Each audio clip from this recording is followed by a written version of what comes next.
Okay. तर अगदी आता पण शेवटचा जो भाग आहे नायसीन मतांगीकाराचा, त्याला आपण सुरुवात केलेली आहे. मागील काही आठवड्यांपूर्वी आपण देव जो पवित्र आत्मा हा जो भाग आहे त्याला सुरुवात केली होती. आणि त्याला सुरुवात केली असताना त्यातील काही महत्त्वाचे मुद्दे आपण हाताळले होते. पण तो जो भाग आहे तो रेकॉर्ड होऊ शकला नाही.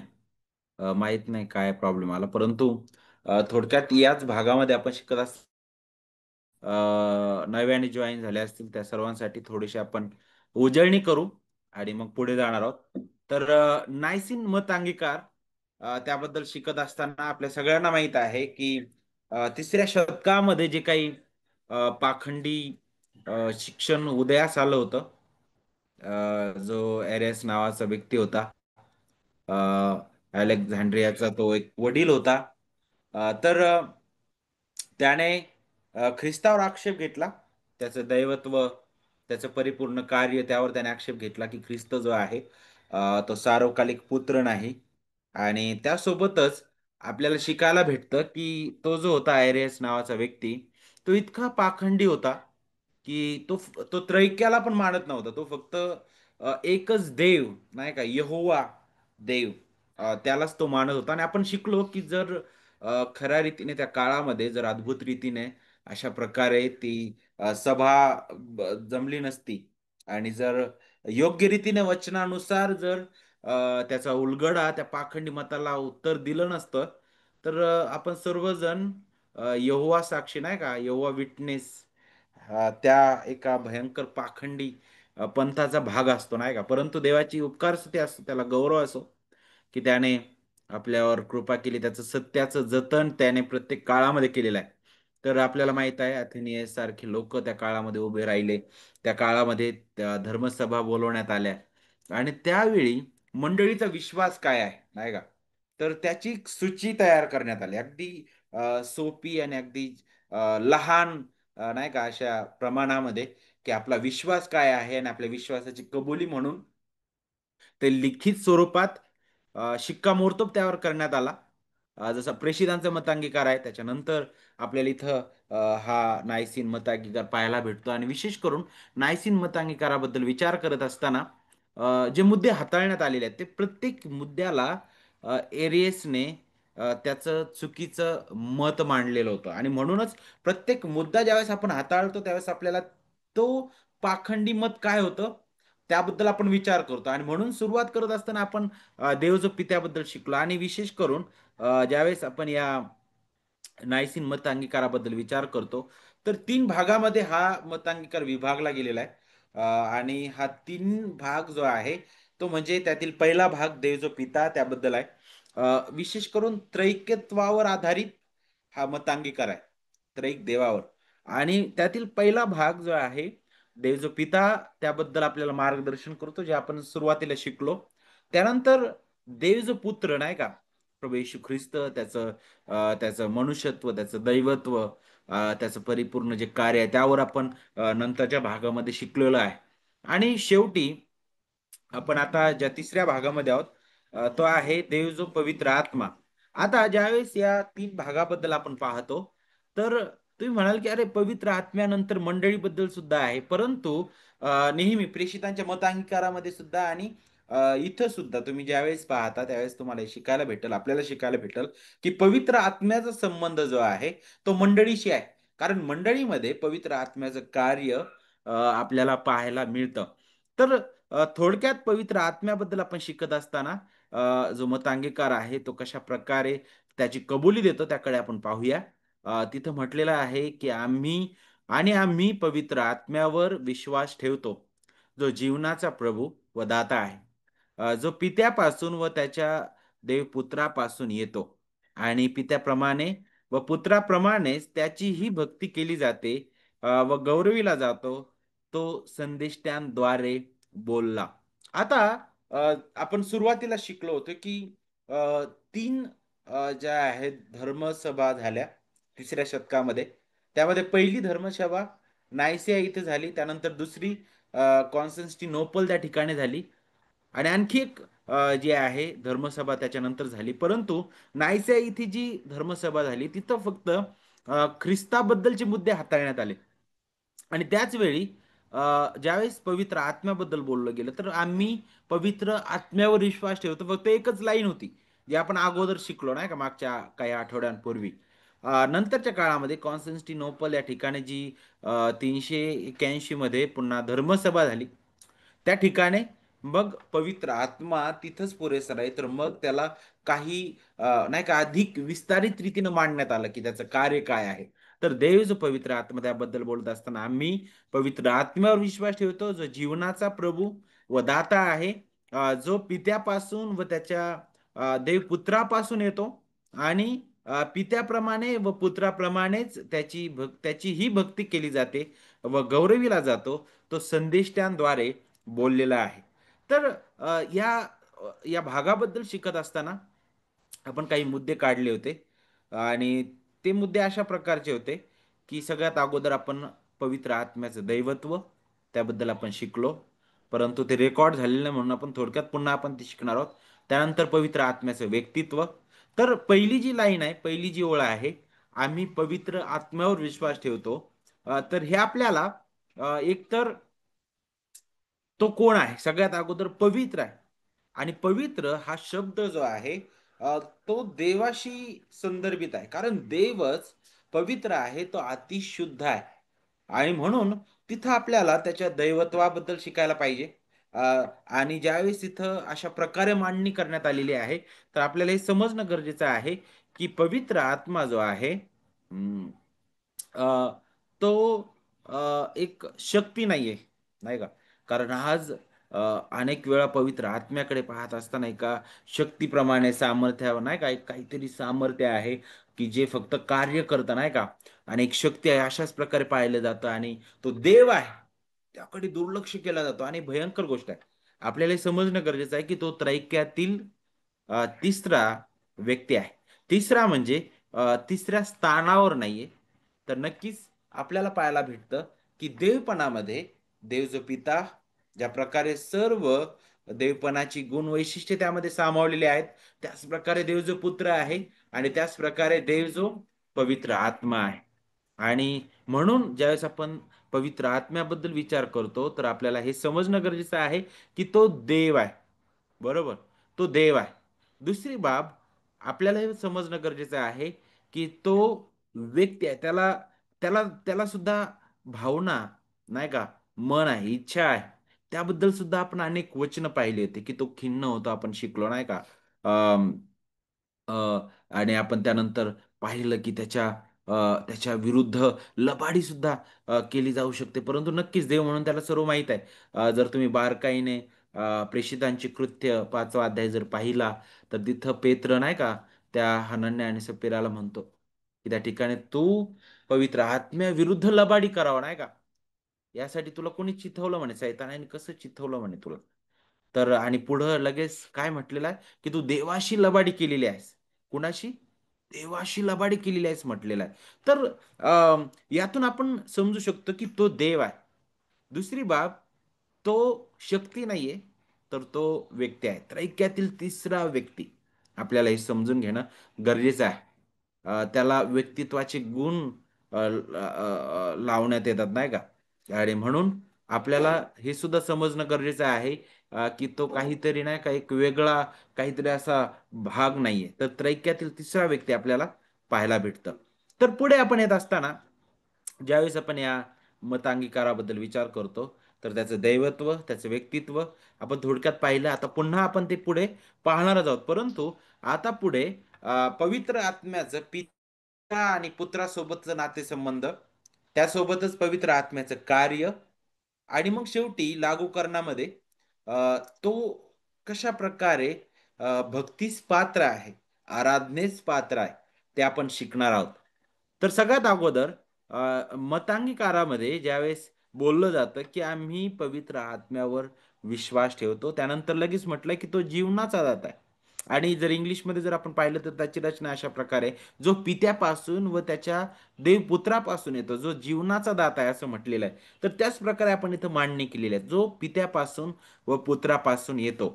आता हेच वचन घेऊन जे आर्यन लोक आहेत, म्हणजे आर्यस जो व्यक्ती होता, त्याचे अनुयायी, त्याच्या शिक्षणावर विश्वास ठेवणारे लोक, ते अशा प्रकारे विचार करायला लागले होते की पवित्र शास्त्रामध्ये विशेष करून योहान कृष्णवर्तमानामध्ये जर आपण पाहिलं तर आणि इतर ठिकाणी पण जर आपण पाहिलं तर विशेष करून प्रभू येशू ख्रिस्त आपल्या शिष्यांना म्हणतो की मी जाणं गरजेचं आहे म्हणे, नाही का, स्वर्गात. मी जर गेलो नाही तर तो दुसरा काही वारी येणार नाही. म्हणजे तो म्हणतो मी जाईल आणि पित्याला विनंती करेल, मग पिता तो दुसरा कैवारी जो आहे आत्मा त्याला तो पाठविल म्हणे.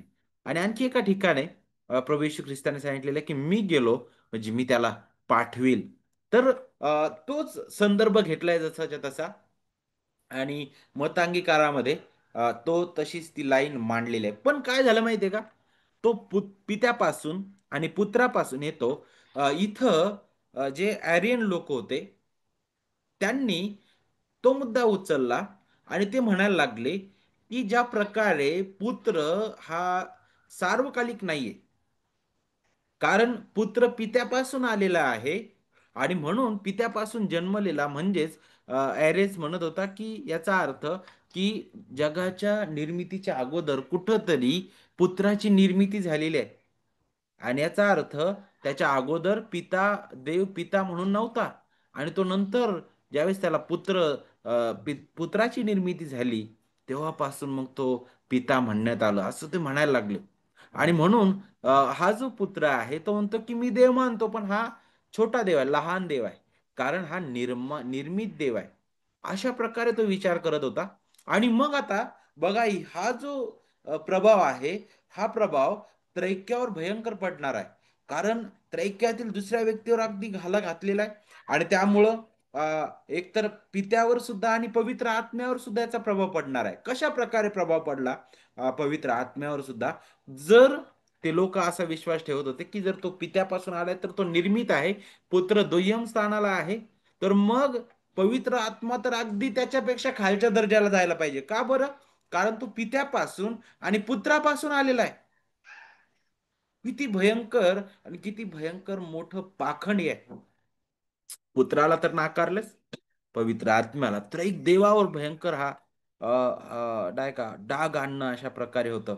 आणि ते लोक हे म्हणायला लागले की पित्यापासून आलेलं ही एक शक्ती आहे शुद्धीकरणाची, तो एक असा काहीतरी, नाही का, तो देव नाहीये.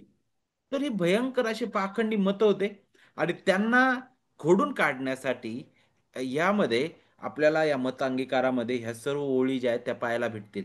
आता पवित्र आत्मा याबद्दल विचार करत असताना आपण मागच्या वेळेस सुद्धा पाहिलं होतं की जगाच्या दृष्टीने आणि ख्रिस्ती जगतामध्ये पवित्र आत्म्याकडे केवळ आरोग्य दान देणारी शक्ती पाहिलं जातं, नाही का.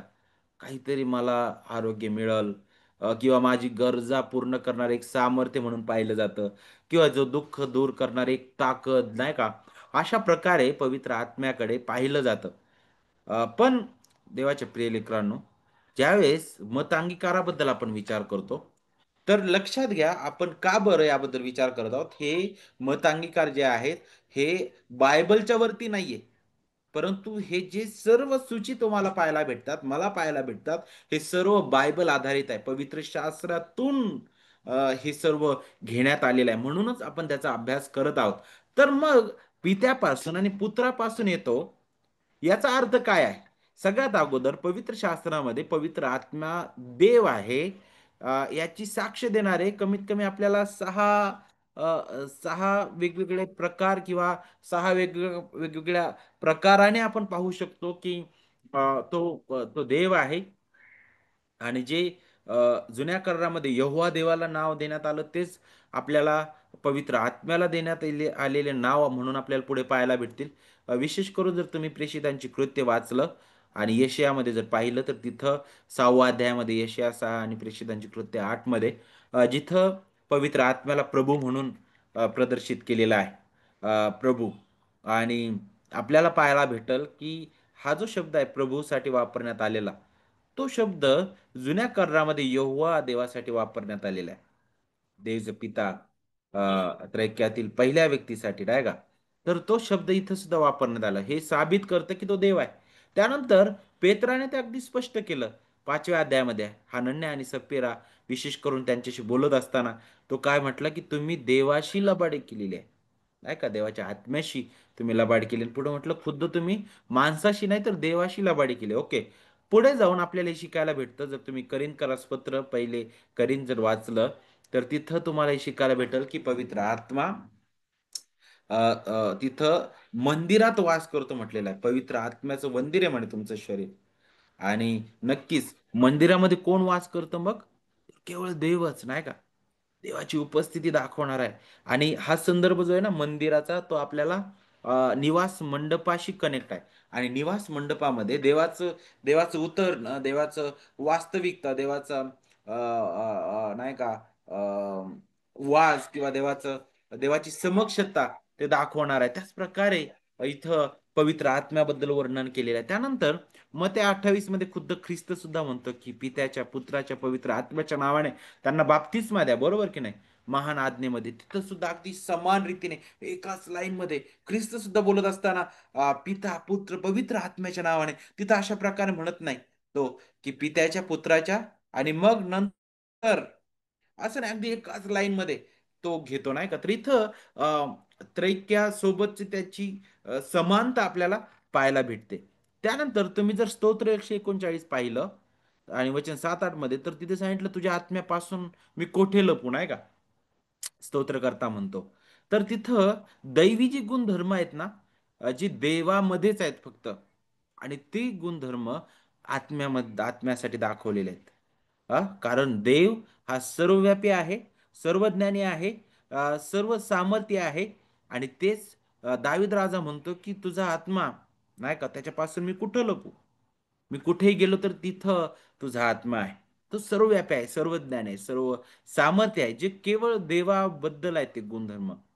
त्यानंतर आपल्याला 6वा जो प्रकार आहे पुढे आपल्याला पाहायला भेटतं, की जी काम केवळ देव करू शकतो, ती कार्य पवित्र आत्मा करताना आपल्याला दिसतो, नाही का. मत्ते 12 जर तुम्ही वाचलं, तर तिथं ख्रिस्त जे कार्य करत होते त्यानुसार तिथं काय म्हटलं, की हा बालजबुलाच्या सामर्थ्याने करतो म्हटलेला आहे. तर नाही, तिथं जर तुम्ही पाहिलं तर पुढे असं म्हटलेलं आहे की पवित्र आत्म्याच्या सामर्थ्याने. आणि लोक 1:35 मध्ये आपल्याला शिकायला भेटतं पवित्र आत्म्याचं सामर्थ्य तिच्यावर छाया करेल म्हटलेलं, नाही का. आणि म्हणून जो जन्म असेल म्हणे तो पवित्र असणार आहे. तर हे केवळ देवाचं अद्भुत कार्य आहे, जे आपल्याला तिथे शिकायला भेटतं. पवित्र आत्म्याबद्दल शिकत असताना योहान 14:26 मध्ये त्याला दुसरा कैवारी किंवा सांत्वन दाता म्हटलेला आहे. तो सांत्वन दाता आहे. आणि ज्यावेळेस दुसरा कैवारी किंवा सांत्वन दाता म्हणून तिथं उल्लेख करण्यात आलेला आहे, याचा अर्थ त्याच्याच तुल्य कोणतरी आहे अगोदरच. आणि तो कोण होता शिष्यांसाठी? 14वा अध्याय जर तुम्ही पाहिला बारकाईने, तर प्रभू येशू ख्रिस्त हा त्यांचा कैवारी म्हणून होता. 3.5 वर्षांचा काळ जिथं ते तिथं सेवा करत आहेत, ख्रिस्तासोबत राहत आहेत, त्यांच्यासाठी तो सांत्वनदाता, कैवारी, महान त्यांचा सहाय्यक असा म्हणून तो होता. तो म्हणतो की माझ्यासारखाच दुसरा माझी उणीव भरून काढणारा तो आहे का. तर म्हणून पित्यासोबत, पुत्रासोबत एकत्रितरित्या पवित्र आत्म्याची सुद्धा गौरव केलं जातं, कारण तो देव आहे.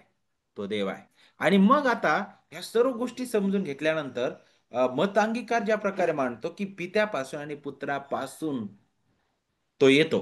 तर आता पुत्रापासून आणि पित्यापासून हा शब्द जो आहे, अ, अ, कधीच पित्याने आणि पुत्राने मिळून आत्म्याला घडवलं याबद्दल शिकवत नाही. हे आपल्याला समजून घेणं गरजेचं आहे. तर इथं पासून हा जो शब्द आहे ना, जर तुम्ही मूळ जर शब्दाचा अर्थ पाहिला तर मुद्दामहून विशेष करून जे जे ज्यांनी मतांगीकार लिहिला, ज्यांनी त्याची नोंद केलेली आहे, त्यांनी तिथं जो शब्द वापरलेला आहे पासून, त्यासाठी तो शब्द जो पुत्रासाठी वापरण्यात आला, जो पित्यापासून जन्मलेला एकुलता एक, नाही का, तशाच प्रकारे इथं त्याची मांडणी करण्यात आलेली आहे, नाही का. ज्या प्रकारे आपल्याला पाहायला भेटतं की ख्रिस्ताचं सार्वकालिक पण ते दाखवितं की पित्यापासून जन्मलेला म्हणजे काय. तर पित्याने त्याला निर्माण केला असा हा त्याचा अर्थ होत नाही, तर पित्यासोबत असणारा तो सार्वकालिक. म्हणूनच योहान ज्यावेळेस बोलतो, तो म्हणतो की शब्द, प्रारंभी शब्द होता, शब्द देवाचा होता आणि शब्द देव होता म्हटलेला आहे, बरोबर की नाही? तर प्रारंभी शब्द होता, तर सुरुवातीपासून तो शब्द आपल्याला पाहायला भेटतं, त्याचं सार्वकालिक पण पाहायला भेटतं. तशाच प्रकारे आपल्याला पाहायला भेटतं की ज्यावेळेस पवित्र आत्म्याबद्दल बोललं जात आहे, तर तिथं त्याचं सार्वकालिक पण आपल्याला शिकायला भेटतं. विशेष करून जर आपण पाहिलं तर काही ठिकाणी सगळ्यात अगोदर जे लॅटिन स्वरूपामध्ये ज्यावेळेस वाक्यरचना करण्यात आली होती, तिथं फक्त मला असं वाटतं की अ, अ, सॉरी, ग्रीक स्वरूपामध्ये ज्यावेळेस मांडण्यात आलं होतं, त्या ठिकाणी केवळ एक शब्द होता, तो म्हणजे काय, पित्यापासून तो आला नाही का. परंतु नंतर ज्यावेळेस लॅटिनमध्ये मांडण्यात आलं, त्या ठिकाणी आपल्याला पाहायला भेटतं की आणखी एक जो शब्द जोडला, तो म्हणजे काय, पित्यापासून आणि पुत्रापासून तो येतो नाही का. तर ह्या दोन्ही गोष्टी ज्या आहेत, त्या आपल्याला कशाबद्दल आठवण करून देत आहेत, त्या आपल्याला साम्य दाखवणार आहेत. म्हणूनच आपल्याला समजणं गरजेचं आहे की हे तिसऱ्या शतकातील अथेनेसियस किंवा ज्या लोकांनी मत अंगीकार लिहिला त्यांच्याकडून आलेले नाही, खुद्द ख्रिस्ताच्या मुखातील शब्द आपण ऐकू शकतो. योहान 16:7 मध्ये काय सांगितलं बघा, तिथं सांगितलं, तरी मी तुम्हाला खरे ते सांगतो, मी जावे हे तुमच्या हिताचे आहे, कारण मी न गेलो तर कैवारी तुमच्याकडे येणारच नाही. मी गेलो तर त्याला तुमच्याकडे पाठवीन म्हटलेलं आहे, तुमच्याकडे पाठवीन. तर ही जी ओळ आहे, नक्कीच वचनातून आहे, पवित्र शास्त्रामधून आहे. आणि म्हणून आपल्याला पाहायला भेटतं की आता या 2 अध्यायांपूर्वी प्रभू येशू ख्रिस्ताने शब्द वापरलेले आहेत, आणि लगेच आपण पाहतो की पुढे ज्यावेळेस जातो तर तिथं म्हटलेलं आहे की सहाय्य करता जो पवित्र आत्मा आहे, ज्याला पिता माझ्या नावाने पाठवितो म्हणे नाही का. हे आपल्याला अगोदर सांगितलं, आणि नंतर लगेच पुढे 2 अध्याय नंतर आपल्याला ते शिकायला भेटतं की त्याला म्हणे कुणाच्या नावाने पाठवण्यात आलं, माझ्या नावाने म्हटलेलं आहे, माझ्या नावाने त्याला पाठवण्यात आलेलं. तर माझ्या नावाने हे काय दाखवत आहे, ख्रिस्ताचा अधिकार, ख्रिस्ताच्या अधिकाराने त्याला पाठवण्यात आलेला आहे. आणि विशेष करून इथं ख्रिस्ताचं राजेशाही अधिकार आपल्याला शिकायला भेटतो, आणि ते पेंटिकॉस्ट नंतर आपल्याला अगदी ते समजून येईल त्याचा संबंध. कारण ज्यावेळेस त्याच्या शिष्यांवर पवित्र आत्मा आला पेंटिकॉस्टच्या दिवशी, तेव्हापासून आपल्याला पाहायला भेटतं की तिथं त्या शिष्यांनी काय गाजवलेलं माहिती आहे तुम्हाला? तुम्ही जर बारकाईने प्रेषितांची कृत्यांचा अभ्यास केला, तुम्ही आणि मी, तर तिथं तुम्हाला वारंवार ख्रिस्त ख्रिस्त आणि ख्रिस्त त्याचं परिपूर्ण कार्य पाहायला भेटेल. तुम्हाला वारंवार ख्रिस्ताला उंचवल्याला दिसेल. का बरं? कारण ख्रिस्ताच्या नावाने त्याला पाठवण्यात आलेलं आहे. ख्रिस्ताच्या नावाने पाठवण्यात आलेलं आहे. आणि तुम्हाला माहिती आहे का, त्याची सुरुवातच जर तुम्ही प्रेषितांची कृत्य अध्याय 1 आणि वचन 8 बारकाईने पाहिलं, तर तिथं काय सांगितलेलं आहे? पवित्र आत्मा तुमच्यावर येईल, तेव्हा तुम्हाला काय होईल म्हणे? सामर्थ्य प्राप्त होईल. हे सामर्थ्य आपल्याला ओरडण्याबद्दल नाहीये देवाच्या प्रियलेकरांनो, आपल्याला पडण्याबद्दल नाहीये. हे सामर्थ्य आजारपणातून मुक्त होण्याबद्दल नाहीये. हे सामर्थ्य कोणत्या आपल्या आपल्या भौतिक गरजा पूर्ण करण्याबद्दल नाहीये. तर काय सांगितलेलं आहे त्याच वचनामध्ये, त्या सामर्थ्याचा उलगडा दिलेला आहे. तुम्ही जाऊन ते सामर्थ्य तुम्हाला प्राप्त होईल, त्यावेळेस तुम्ही कुठं म्हटलेलं आहे? येरुशलेमेत, यहुदियात, शमरोनात आणि पृथ्वीच्या शेवटापर्यंत माझे साक्षी व्हाल. हे सामर्थ्य ख्रिस्ताची साक्षी होण्यासाठी आहे. ख्रिस्ताच्या सुवार्तेची घोषणा करण्यासाठी आहे. ख्रिस्ताला गाजवण्यासाठी आहे. म्हणूनच ख्रिस्त तो काय म्हटला पवित्र आत्म्याबद्दल बोलत असताना, तो माझं गौरव करेल. तो माझं गौरव करेल. बरोबर की नाही? आता लक्षात घ्या, ज्यावेळेस पवित्र आत्मा ख्रिस्ताचा गौरव करत आहे, तर तिथं कोणत्याही प्रकारे पवित्र आत्म्याचा दर्जा कमी होत नाही. ते आपण पुढे शिकणार आहोत. आता ज्यावेळेस तो पित्यापासून व त्याचा देव पुत्रापासून येतो, याबद्दल आपण शिकत असताना एकतर त्याचं सार्वकालिक पण आपल्याला शिकायला भेटतं, आणि दुसरी गोष्ट म्हणजे त्रैक्यासोबतचा त्याचा जो घनिष्ठ संबंध आहे, तो आपल्याला पाहायला भेटतो. आता उदाहरणार्थ आपल्या समोर हा चार्ट आहे बघा, जिथं अगदी स्पष्ट रीतीने आपल्याला समजून येईल की त्रैक देव कसा आहे. तीन वेगळे देव नाहीत, हे आपण सगळ्यात अगोदर समजून घेणं गरजेचं आहे. एकच जिवंत खरा देव आहे, जो ह्या तीन व्यक्तींमध्ये सामावलेला आहे. देव जो पिता, देव जो पुत्र आणि देव जो पवित्र आत्मा. आणि या तिघांनाही वेगळं अस्तित्व आहे. हे आपल्याला समजून घेणं गरजेचं आहे. परंतु देव एकच आहे. एकच परिपूर्ण देव परिपूर्ण रीतीने पित्यामध्ये आपल्याला पाहायला भेटतो, तोच परिपूर्ण रीतीने पुत्रामध्ये आपल्याला पाहायला भेटतो, तोच परिपूर्ण रीतीने पवित्र आत्म्यामध्ये आपल्याला पाहायला भेटतो. पिता पुत्र नाहीये, पुत्र पवित्र आत्मा नाहीये आणि पवित्र आत्मा पिता नाहीये. आपण कधीच त्रैक्याला अशा प्रकारे पाहू शकत नाही, की जसं जुन्या करारामध्ये तो एकच देव जो यहोवा म्हणून प्रकट झाला, तोच नवीन करारामध्ये येशू ख्रिस्त म्हणून आलेला आहे आणि तोच आता या मंडळीच्या काळामध्ये पवित्र आत्मा म्हणून आपल्यामध्ये वास करत आहे. हे तत्व पूर्णपणे चुकीचं आहे.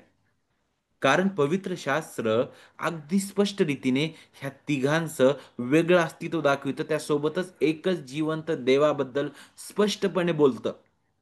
आणि याचं उत्तर आपल्याला अनेक वेळा पाहायला भेटलं. उदाहरणार्थ प्रभू येशू ख्रिस्ताच्या बाप्तिस्म्याच्या वेळेस आपल्याला पाहायला भेटतं, देवाचा पुत्र या पृथ्वीवर आहे, देहधारी झालेला. आणि ज्यावेळेस तो बाप्तिस्मा घेऊन वरती आलेला, त्यावेळेस पवित्र आत्मा कबुतरासारखं त्याच्यावर उतरला आणि आकाशातून वाणी आली. पाहिलं, तिघ जण आपल्याला त्यांचं वेगळं अस्तित्व पाहायला भेटलं तिथं. परंतु एकच जिवंत खरा देव आपल्याला त्या तिघांमध्ये सामावलेला पाहायला भेटतो. जे पूर्ण देवत्व, पूर्ण देव पण पित्यामध्ये आहे, तेच पूर्ण देव पण पुत्रामध्ये आहे आणि तेच पूर्ण देव पण पवित्र आत्म्यामध्ये आहे. तरी सुद्धा तीन वेगळे देव नाही. त्रैक्यातील प्रत्येक व्यक्ती इतर दोघा व्यक्तींबरोबर पूर्ण ऐक्याने आणि सहकार्याने कार्य करतो. इथं कधीच पुत्र जो आहे ज्यावेळेस पित्याच्या अधीन राहण्याबद्दल तो बोलतो किंवा पित्याबद्दल विचार करतो, तर तिथं कधीच पुत्राचा दर्जा कमी होत नाही. किंवा पवित्र आत्मा ज्यावेळेस पुत्राबद्दलचा गौरव करतो, तर तिथं पवित्र आत्म्याचा दर्जा कमी होत नाही. आपल्याला हे समजणं गरजेचं आहे की आता बघा, उदाहरणार्थ पवित्र आत्मा आणि पिता हे दोघंही एकत्रितपणा सहकार्याने कसं कार्य करतात बघा. आता सहकार्याने आपल्याला ते प्रार्थना कराव्यास शिकवितात. उदाहरणार्थ, पिता आपला अंतर्याम पारखतो आणि पवित्र आत्मा पित्याजवळ आपण आपल्या गरजांविषयी केलेली मागणी, नाही का, किंवा विनंती सुव्यवस्थित रीतीने योग्य रीतीने तो सादर करतो. त्याचं उत्तर आपल्याला रोमकरास पत्र 8 अध्याय वचन 26-27 मध्ये पाहायला भेटतं, जिथे पहा, आत्माही आपल्या अशक्तपणात आपल्याला हातभार लावतो.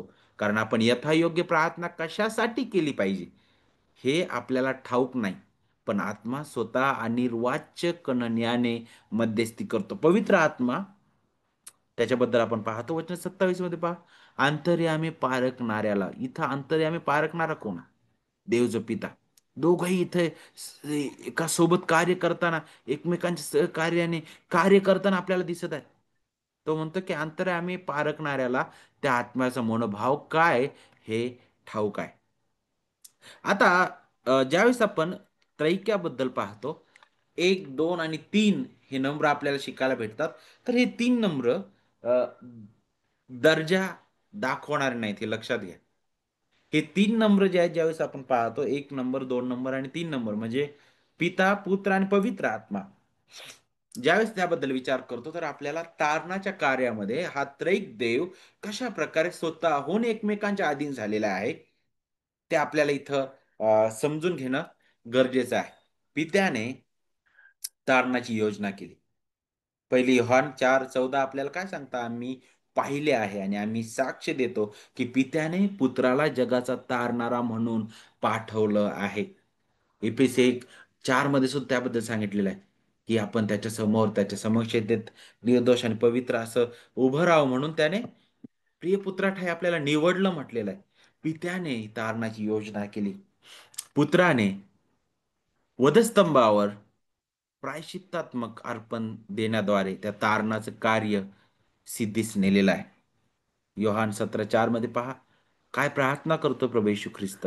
जे काम पित्याकडे तो प्रार्थना करत आहे की तू मला करायला दिलंस म्हणे, ते पुरे करून मी पृथ्वीवर तुझा काय केलंय, गौरव केलेला आहे. गौरव केलेलं. कुणाचं? पुत्राने पित्याचं गौरव केलं. कशा प्रकारे? त्याने ती तारणाची योजना पूर्ण करण्याद्वारे, सिद्धीस नेल्याद्वारे पित्याचं गौरव त्याने केलं. आणि आता पवित्र आत्म्याचं काय आहे कार्य तारणामध्ये? तर पवित्र आत्मा ह्याच तारणाचं सर्व निवडलेल्या लोकांमध्ये लागूकरण करतो. पहिले करिंथ 2:12 आपल्याला काय सांगतं? आपल्याला जगाचा आत्मा नव्हे, तर देवापासून निघणारा आत्मा मिळाला आहे. यासाठी की जे देवाने आपल्याला कृपेने दिले आहे ते आपण ओळखून घ्यावं. कसं आपण ओळखून घेतो देवाने कृपेने दिलेलं? काय दिलं कृपेने? ख्रिस्तामध्ये दिलेलं अद्भुत तारण. हे कसं आपण ओळखून घेऊ शकतो? तर तो देवापासून निघणारा आत्मा आपल्याला मिळालेला आहे. देवाचा आत्मा तो आपल्या हृदयात तारणाचं लागूकरण करतो. देवाचा आत्मा आपल्याला काय करतो माहितीये? आपल्याला आत्मिक रीतीने जिवंत करतो. म्हणूनच प्रभू येशू ख्रिस्त ज्यावेळेस योहान 3ऱ्या अध्यायामध्ये निकोदेमस सोबत बोलतो, तिथं तो काय म्हणतो? नव्याने जन्मले असून कुणालाही देवाचं राज्य पाहता येत नाही. आणि पुढं काय सांगितलंय? पाहण्याद्वारे आणि आत्म्याद्वारे जन्मल्या वाचून. आणि मग आत्म्याच कार्य दाखवलं, की आत्मा त्या वाऱ्यासारखा येतो म्हटलेला नाही का? तर अ, अ, जे कार्य पित्याने योजिलं ते पुत्राने सिद्धीस नेलं आणि त्याचंच लागू करून प्रत्येक काळामध्ये पवित्र आत्मा त्याचे निवडलेल्या लोकांच्या हृदयात करत आहे. पवित्र आत्मा हा पिता आणि पुत्रापासून येतो. म्हणजेच काय? मनुष्याच्या तारणाच्या हेतूसाठी पवित्र आत्मा जो आहे त्या दोघांच्या अधीन होऊन स्वतः काय करत आहे माहिती आहे का? गौण स्थान घेत आहे. अगदी अगदी तो नम्र होत आहे पवित्र आत्मा सुद्धा. आणि यामध्ये सुद्धा पवित्र आत्म्याचं गौरव आहे, पुत्राचं गौरव आहे, पित्याचं गौरव आहे आपल्याला शिकायला भेटतं. त्याच्याबद्दल बघा, योहान 15:26 मध्ये सांगितलं, परंतु जो पित्यापासून निघतो, ज्याला मी पित्यापासून तुमच्याकडे पाठवीन, तो कैवारी म्हणजे सत्याचा आत्मा येईल, तेव्हा तो माझ्याविषयी साक्ष देईल. वचन 16 योहान आणि वचन 7 मध्ये पहा, अध्याय 16 वचन 7. तरी मी तुम्हाला खरे सांगतो, मी जावे हे तुमच्या हिताचे आहे. कारण मी न गेलो तर कैवारी तुमच्याकडे येणारच नाही. मी गेलो तर त्याला तुमच्याकडे पाठवीन. किती अद्भुत आहे! किती अद्भुत आहे! पित्यामध्ये परिपूर्ण दैवत्व आहे, जो अदृश्य आहे, ज्याला आपण पाहू शकत नाही. योहान 1:18 मध्ये सांगितलेलं आहे.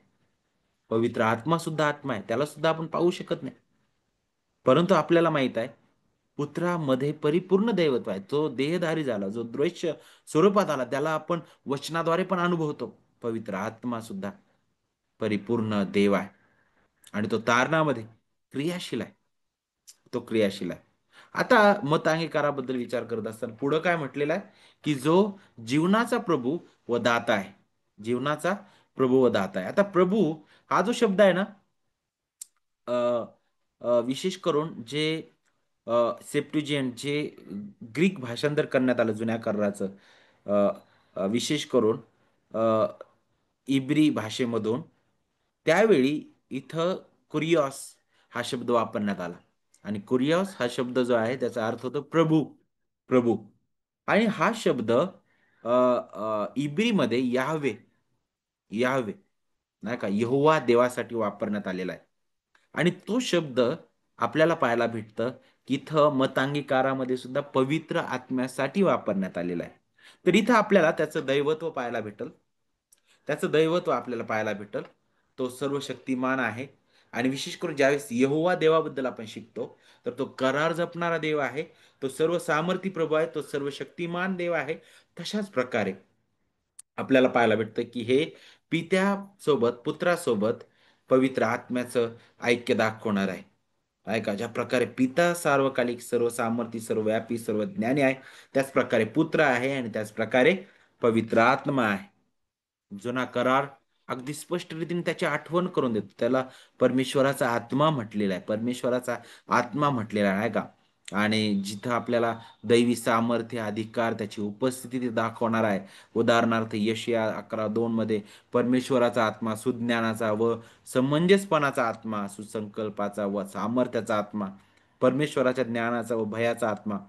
किती नावं त्याला देण्यात आलेले. इथं आपल्याला आपण समजू शकतो की जेव्हा आत्मा कार्य करतो म्हटलेला आहे, तेव्हा जणू काय देवच कार्य करत आहे. कारण तो देव आहे.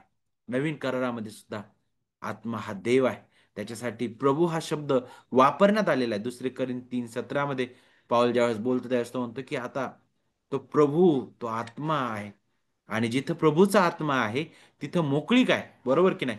प्रभूचा आत्मा म्हटलेला आहे. तर तिथं आपल्याला ते देव पण पूर्णपणे पाहायला भेटतं. आणि प्रेषितांची कृती जे आपण सुरुवातीपासून पाहतात, पेत्राने हनन्याला तिथं म्हटलेलं आहे, तू देवाशी लबाडी केली नाही का? तर अगदी स्पष्ट आहे, तो देव आहे. आणि नक्कीच मग जे दैवी गुण वैशिष्ट्य पित्यामध्ये आपल्याला पाहायला भेटतात, पुत्रामध्ये पाहायला भेटतात, तेच पवित्र आत्म्यामध्ये सुद्धा पाहायला भेटतात. म्हणूनच पुढे काय म्हटलं मत अंगीकारामध्ये, जो जीवनाचा दाता आहे, जो जीवनाचा दाता आहे. मुद्दा म्हणून त्यांनी हा शब्द ऍड केलेला आहे, जीवनाचा दाता. हा शब्द केवळ देवाबद्दल आहे. कारण जीवन केवळ त्या देवापासून आहे, त्याचा स्रोत देवापासून आहे.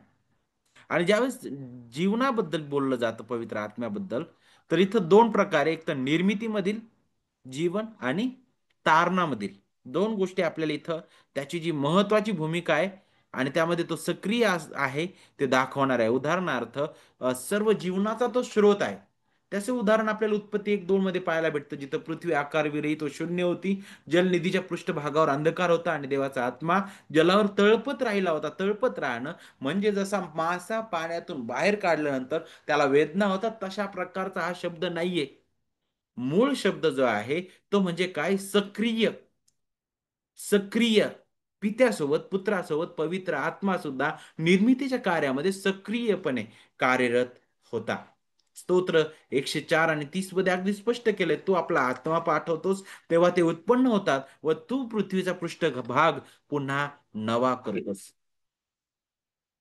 तो सर्व निर्मितीमध्ये कार्यरत आहे. दुसरी गोष्ट, तारणाच्या कार्यामध्ये सुद्धा त्याचं कार्य आपल्याला पाहायला भेटतं. ज्या प्रकारे भौतिक जीवनामध्ये त्याचं कार्य आपण पाहतो, त्याच प्रकारे नवीन जीवन, नवी उत्पत्ती नाही का, तारणामध्ये सुद्धा त्याचं अद्भुत कार्य आपल्याला पाहायला भेटतं. खुद्द ख्रिस्ताने सांगितलं नाही का, पाण्यापासून आणि आत्म्यापासून जो जन्म झाल्याशिवाय कोणालाही सार्वकालिक जीवन मिळत नाही. आणि इथं अगदी स्पष्ट केलेलं आहे निकदेमसला. आणि निकदेमसला अगदी समजलं असेल ते, की पाण्यापासून जन्म म्हणजे काय आहे. कारण जुन्या करारामध्ये ज्यावेळेस पाण्यापासून जन्म, ज्यावेळेस पाण्याचा उल्लेख केला जातो, तो शुद्धीकरणाबद्दल दाखवणार आहे. आणि हे आंतरिक कार्य केवळ पवित्र आत्मा करतो नाही का. एका मृत व्यक्तीला, जो देवापासून दुरावलेला आहे, जो आत्मिक रीतीने मृत आहे, जो कधीच देवाला पाहू शकत नाही नाही का, ज्याला देवाचा द्वेष आहे, जो देवाचा क्रोध देवाचा शत्रू म्हणून आहे, जो आत्मिक रीतीने मृत आहे, तो कसा उभं राहणार आहे. आणखी आपल्याला एक उदाहरण पाहायला भेटलं एस्केल मध्ये नाही का, जिथे ते आस्ती आहेत आणि आस्तीला उपदेश करायला सांगितलेला आहे, त्याच्यामध्ये जीवनिश्वास फुंकण्यात येतो नाही का. तर देवाचं अद्भुत कार्य आहे की तो आत्मिक रीतीने सगळ्यात अगोदर त्याला जिवंत करतो आणि त्या सुवार्तेद्वारे त्या व्यक्तीला तो काय करतो, त्याच्या पापाबद्दल, नीतिमत्वाबद्दल, न्याय निवाड्याबद्दल खात्री देतो. योहान, जर तुम्ही वाचला 16वा अध्याय, तिथं तुम्हाला शिकायला भेटत. आणि त्याला याची जाणीव करून देतो, तू किती भयंकर पापी आहेस, देव पवित्र आहे. आणि त्या पवित्र देवासमोर जर तुला उभं राहायचं आहे, तर तुला पवित्र होण्याची, नीतिमत्वतेची गरज आहे, जे तुझ्याकडे नाहीये. म्हणूनच मी तुला त्या परिपूर्ण नीतिमत्वाकडे आणत आहे. ते नीतिमत्व कोणाचं आहे? ख्रिस्ताचं आहे. आणि म्हणूनच तो ख्रिस्ताकडे घेऊन येतो आपल्याला. तोच पवित्र आत्मा नवीन जन्म देतो आत्मिक रीतीने. तो आपल्याला ख्रिस्तावरील विश्वास पुरवितो, पश्चातापी हृदय तो देतो. कारण लुदियाचं उदाहरण आपल्या समोर आहे नाही का, तिथे सांगितलं की तिच्या हृदयात काय सांगितलं म्हणे, तिचं हृदय प्रफुल्लित केलं म्हणे देवाच्या आत्म्याने. आणि ज्यावेळेस पेत्राने पहिला उपदेश केला, त्या ठिकाणी ते जे लोक ऐकणारे होते, असं सांगितलं की त्यांच्या हृदयाला आत्म्याने चूरचूर लावली म्हटलेलं आहे. तर देवाच्या आत्म्याचं कार्य आहे, बरोबर. त्यासोबतच पवित्रीकरणामध्ये सुद्धा देवाचा आत्मा आपल्याला चालवितो. आपल्याला आत्म्याची फळं माहिती आहे, आपल्या हृदयात तो उत्पन्न करतो. धार्मिक जीवन जगण्यासाठी, ख्रिस्तासारखं होण्यासाठी दिवसेंदिवस तो आपल्याला सहाय्य करतो. एवढंच नाही, तर आपल्याला हे शिकणं गरजेचं आहे की आपल्या भावी जीवनामध्ये सुद्धा त्याचं अद्भुत कार्य आहे, की ज्याला रोम 8:11 सांगितलं, ज्याने येशूला मेल्ल्यातून उठवले, त्याचा आत्मा जर तुमच्यामध्ये वस्ती करतो, तर ज्याने ख्रिस्त येशूला मेल्ल्यातून उठवले, तो तुमच्यामध्ये वस्ती करणाऱ्या आपल्या आत्म्याने तुमची मर्त्य शरीरेही जिवंत करील. भावी पुनरुत्थानामध्ये सुद्धा त्याचं अद्भुत कार्य, एक देवाचं कार्य आपल्याला पाहायला भेटतं अद्भुत रीतीने. मग पित्यापासून आणि पुत्रापासून त्याचं येणं म्हणजेच काय, की तो पित्याप्रमाणे आणि पुत्राप्रमाणे आहे. आणि मग पुढे आपण येतो की मग पित्याप्रमाणे आणि पुत्राप्रमाणे त्याची भक्ती केली जाते. आता हा शब्द का जोडला बरं तो संदेष्टांद्वारे बोलला पुढे त्या मतांगीकारामध्ये? कारण ज्यावेळेस पवित्र आत्म्याबद्दल बोलला, शुद्ध खुद्द ख्रिस्ताने बोललं गेलं, तर तिथं प्रभू येशू ख्रिस्त म्हटला की आत्माच जीवन देतो म्हटलेलं आहे. आणि ते म्हटल्यानंतर लगेच प्रभू येशू ख्रिस्त काय म्हणतो माहिती आहे का? मी तुम्हाला जे शब्द बोललो ते आत्मा व जीवन आहे म्हटलेलं आहे, बरोबर. आणि इथंच त्याचा संबंध जो आहे तो स्पष्ट होतो. आत्मा हे जीवन कसं देतो?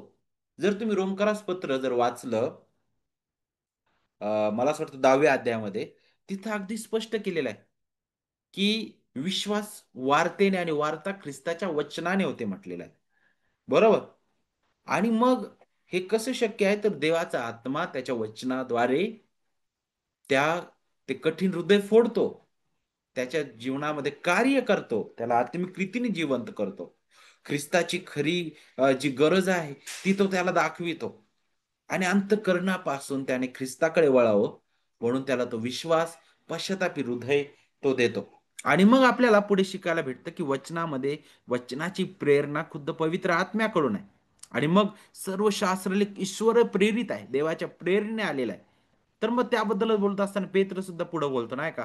पेत्र, जर तुम्ही दुसरे पेत्र अध्याय 1 वचन 19 ते 21 मध्ये पाहिलं तर तो म्हणतो की शिवाय अधिक निश्चित असं संदेश त्याचं वचन आमच्या जवळ आहे. शिवाय हा शब्द कशाबद्दल सांगतो? अगोदर पेत्र जो आहे प्रभू येशू ख्रिस्ताचा अनुभव सांगत आहे. तो या भूतलावर असताना त्याचं ज्यावेळेस रूपांतर झालं ख्रिस्ताचं, त्यावेळी तिथं मोशे, एलिया आणि ख्रिस्त आहे रूपांतरित झालेला. असा शुभ्र वस्त्र आणि फार तेज त्याने पाहिलं. त्या ठिकाणी पेत्र म्हटला की हे असं चित्र आम्हाला पाहायचं आहे. प्रभू तू इथं थांब, तुझ्यासाठी आम्ही काय करतो म्हणे, 3 मंडप घालतो तुमच्यासाठी. त्यावेळेस स्वर्गातून एक वाणी आली की तुम्ही याचं ऐका म्हटलेलं आहे, नाही का?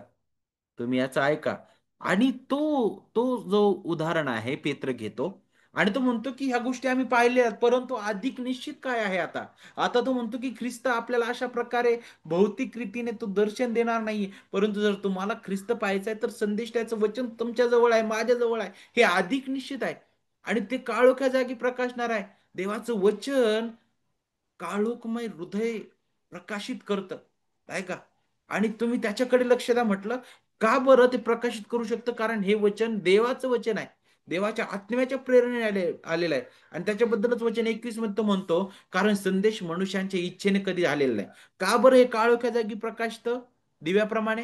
का बरं हे तुमचं अंतःकरण बदलणार आहे? का बरं हे अग्नीप्रमाणे आहे? का बरं हे हातोड्याप्रमाणे आहे? कारण हे कुठून आलं म्हणे? मनुष्याद्वारे आलेलं नाहीये, पवित्र आत्म्याने प्रेरित झालेल्या पवित्र मनुष्याने देवापासून आलेला संदेश सांगितलेला आहे. तर तो संदेश त्यांद्वारे बोलला. त्याने दिलेलं हे जे अद्भुत वचन आहे त्याची आठवण आपल्याला ते करून देतं की तो सत्याचा आत्मा आहे, तो जीवन देणारा आत्मा आहे. संदेश त्यांच्या पुस्तकामध्ये त्याबद्दल सांगण्यात आलेला आहे. तो अद्भुत आहे, नाही का? त्याच्या वचनाने जीवन मिळतं, कारण तो आत्मा त्याच्या वचनाद्वारे आपल्या हृदयात कार्य करतो. मग ह्या सर्व गोष्टी अनुभवल्यानंतर शेवटचा जो मुद्दा आहे मतांगीकार असतो म्हणजे काय? पित्याप्रमाणे व पुत्राप्रमाणेच त्याची ही भक्ती केली जाते व गौरविला जातो. हा मुद्दा ख्रिस्ती जगतामध्ये फार कठीण जातो, नाही का? कोणी असा विचार केला कधी की आम्ही जे गौरव पित्याला देतो, जे गौरव आम्ही पुत्राला देतो, त्याच प्रकारे पवित्र आत्म्याला सुद्धा आम्ही गौरव द्यायला पाहिजे? काय आपला प्रतिसाद शेवटी? प्रभू येशू त्याला म्हणाला, अरे सैताना चालता हो, कारण असा शास्त्रलेख आहे की परमेश्वर तुझा देव याला नमन कर व त्या केवळ त्याचीच उपासना कर. तुम्हाला माहिती ना हा संदर्भ ख्रिस्ताच्या अरण्यात परीक्षा होत असता सैतानाने त्याला सर्व वैभव दाखवलं, म्हणे मी तुला हे सर्व काही देतो, तू मला नमन कर. त्यावेळेस ख्रिस्ताने हे उत्तर दिलं, परमेश्वर तुझा देव ह्याला नमन कर व त्याचीच उपासना कर. ओके. आणि थॉमस वॉटसन जे आहे देवाचे सेवक, ते अशा प्रकारे म्हणतात की सृष्टीची आराधना करणं ही मूर्तीपूजा आहे. पण जर देव आत्म्याची आराधना करतो, नाही का, पवित्र आत्म्याची आपण आराधना करतो, तर तो देव आहे हे सिद्ध होतं, नाही का? आणि आणखी जॉन ओवन जे आहे ते अशा प्रकारे म्हणतात की पवित्र आत्म्याकडे दुर्लक्ष करणं हे अत्यंत गंभीर आहे, कारण तो देव आहे, त्याची आराधना आणि त्याचं गौरव करणं हे आपलं कर्तव्य आहे. आणि जर आपण आत्म्याला आराधना देण्यास पात्र मानत नाही, तर आपण त्रैक्याच्या ऐक्यतेचा काय करत आहोत? नकार करत आहोत. म्हणून पवित्र आत्म्याला गौरव देणं त्याबद्दल विचार करत असताना आपल्या समोर आता शेवटी येत असताना काही प्रश्न आहेत. काय आपण पवित्र आत्म्याला गौरव देतो का? आपण त्याची उपस्थिती शोधतो का? त्याच्या शिकवणीकडे आपण कान देतो का? त्याच्या मार्गदर्शनाला आपण मानतो का? आता पवित्र आत्म्याचा गौरव करणं म्हणजे ख्रिस्ताचा अपमान नाहीये. हे आपण समजून घेणं गरजेचं आहे. तर त्याचंच महात्म्य, त्याचंच गौरव किंवा त्याचंच उच्चपण वाढवणं आहे. कारण पवित्र आत्मा हा पुत्राचा गौरव करतो.